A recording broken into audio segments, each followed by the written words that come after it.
Hello branch managers, it's Todd Scrima. Today we're talking about the 3 different levels of branch management. So in the last 15 years, between Summit and the Core, I've had the opportunity to literally coach thousands of branches across the country and then have a nationwide company myself. And it's very interesting what I see out there.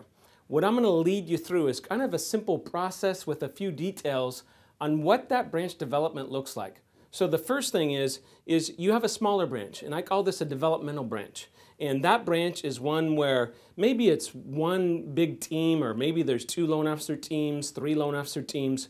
But that's a branch that is, they're maybe closing $5 million or less a month. And when you look at it, the key skill that these branch managers need to focus on is delegation. That's what keeps a branch small. If I had to pick one thing, that's the key that you really got to focus on. So really doing a good daily team meeting, doing a weekly leadership meeting, doing those kind of a really good pipeline meeting, that's the kind of things that are really going to help that branch go to the next level. As far as the economics of that small branch, you're not going to make a lot of money because the branch is small. It doesn't really make any money. You probably work towards getting your team paid for, or maybe all of your team is paid for. So maybe that covers $5,000 or $10,000 a month, but it's not going to get you rich. Okay, to get more money, we got to grow it, which is stage 2. So you got kind of a mid-level branch. In this stage, that branch is closing maybe $7.5 million a month, somewhere around 35 or 40 units, and the key skill that we're looking for in this branch, or how you get there, is hold people accountable.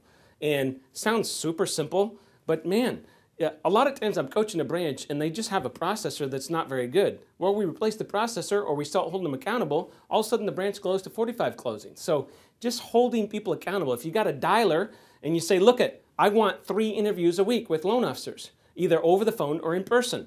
If you enforce that, you're going to hire 4 or 5 loan officers in 6 months. But if you don't enforce that, it's not going to work.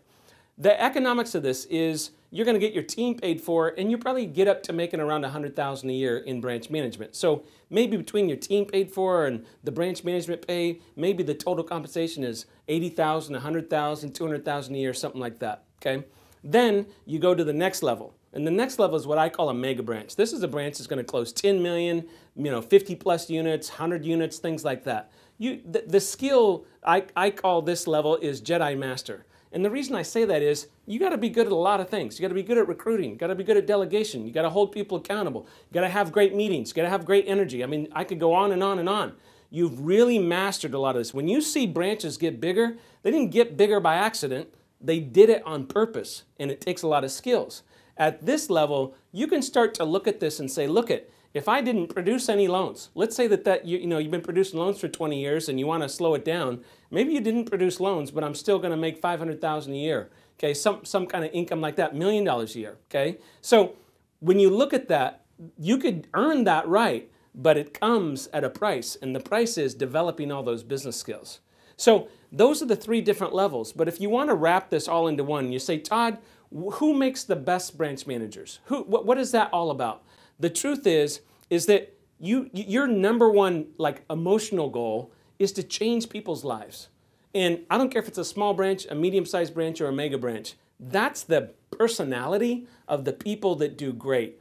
These people, like I see a lot of branch managers, they don't really care about the employees. They don't really care about the other loan officers. They're more, they help cover some overhead or something.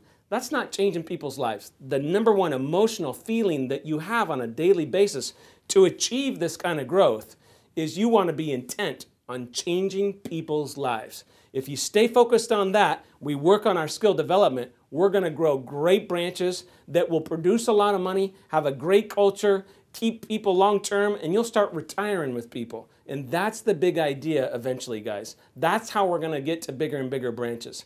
Why spend our lives running these small little branches like most America does, and they don't make any money or they lose money? It's stupid to do that. Let's run a real business, and that's what branch development's all about. Thanks for listening, guys.